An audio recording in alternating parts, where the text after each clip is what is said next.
जी अफनान साहब, आप कुछ ऐड करना चाह रहे थे जो बातें मोहम्मद साहब कर रहे थे। देखिए, बात ये है कि मैंने पहले भी वाली बात की कि ये कह रहे हैं कि जी वो जो जजेज हैं उनकी ट्रांसफ़र होगी तो फिर वो उनको हटा देंगे।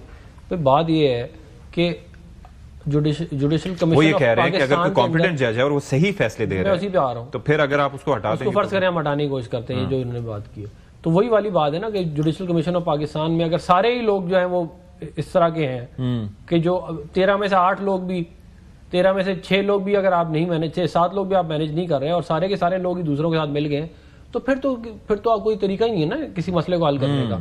बात यह है कि वहाँ पे अपोजिशन की नुमाइंदगी है, वहाँ पे हुकूमत की नुमाइंदगी है, वहाँ पे अदलिया की नुमाइंदगी है, वहाँ पे मुकन्नना की नुमाइंदगी। एक बहुत पावरफुल कमीशन है, वो उधर बैठ के फैसले होंगे। पहले ये फैसले हो रहे थे चीफ जस्टिस साहब के कौन, अब वो जो पहले वाले लोग थे जिनके नाम ले रहे हैं, साकिब निज़ार साहब ने अपना पूरा ग्रुप बनाया हुआ था अदलिया के अंदर। अभी भी 2 जज ऐसे बैठे हुए जो जूनियर जज है जिनको लाके उन्होंने सीनियर्स के ऊपर लगा दिया।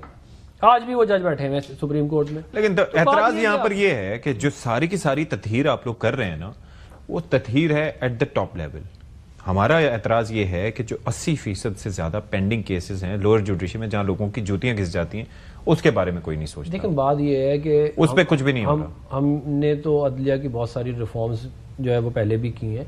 बात ये है कि वो भी एक बड़ा इशू है, इसमें कोई शक नहीं है। सबसे बड़ा इशू ही हुई है अगर देखा जाए, ये भी बहुत बड़ा इशू ये भी है। लेकिन मुल्क अगर नहीं चलेगा तो फिर तो बाकी वैसे ही कुछ नहीं चलेगा और आवाम को इंसाफ। अब आप मुझे बताएं कि एक चीफ जस्टिस साहब ने जो है वो सो मोटो ले लिया कि जी वो एक एक्ट्रेस है, उनके पास से कुछ निकल आया एयरपोर्ट के ऊपर। ये कोई काम है चीफ जस्टिस का सो मोटो का लेने वाला? आप मुझे बताएं।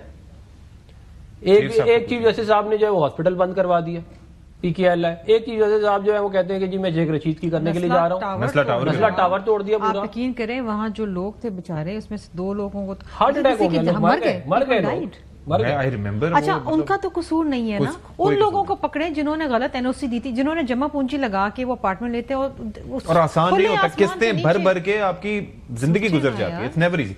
यही सही कह रहे हैं कि आप लोग अपने अखराजात कम करें ना, आप सूबों के पीछे की बात ये है कि जो डेवोल्यूशन है उसके बाद इसके ऊपर तो कोई दो राय नहीं है कि वो एक अच्छा इकदाम है। मगर डेवोल्यूशन जो थी वो बहुत सारी डेवोल्यूशन सूबे तक हुई और फिर सूबे ने फर्दर डेवॉल्व करना था लोकल बॉडीज के हद तक, वो इन्होंने नहीं किया। लोकल बॉडीज को एम्पावर करना था, वो भी नहीं हुआ और उसकी वजह बहुत सारी, वजूहत बहुत सारी। प्रोविंशियली भी वो फंड्स की तकसीम का जो मामला था NFC के बाद, वो भी नहीं हो सका। और फिर देखें, बात ये है कि विफाक जो है उसने बहुत सारी चीजें जो है वो डिवॉल्व कर दी हैं। बहुत पहले तो बहुत मिनिस्ट्रियां होती थी, अब तो कुछ भी नहीं बचा। तो लेकिन अब जैसे बेनजीर इनकम सपोर्ट प्रोग्राम है, वो 700 अरब रुपए जो है वो विफाक के खाते में। अब ये कह रही है कि अगर वो सूबों को दें तो फिर सूबे कहाँ से बांटें, उनके पास ये एक बड़ा सवाल है।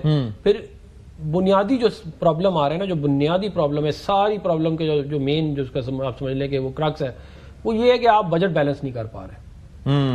आप जब तक बजट बैलेंस नहीं करेंगे ना, और आप मिसाल के तौर पे आपने इस दफा तकरीबन कोई 7,000 अरब रुपए जो है वो कर्जा लिया है इंटरेस्ट पे करने के लिए, खाली टोटल बजट 17,500 अरब रुपए का है तकरीबन, उसमें 7,000 अरब रुपए जो खाली इंटरेस्ट पेमेंट के 6 से 7,000 अरब रुपए। ठीक है। तो अब ये जो इशू है कि विफाक क्या करता है, विफाक टैक्स कलेक्ट करता है और फिर वो बांट देता है और उसके बाद वो कहता है कि यार अब मैं अपना खर्चा कहां से पूरा करूं, तो वो कहते हैं कि जी चले फिर अब आप। और सूबों को कुछ पड़ी ही नहीं है कि उन्होंने अपने रेवेन्यू जनरेट करना है। 0.8% वो रेवेन्यू जनरेट कर रहे हैं, विफाक 10.25% कर रहा है।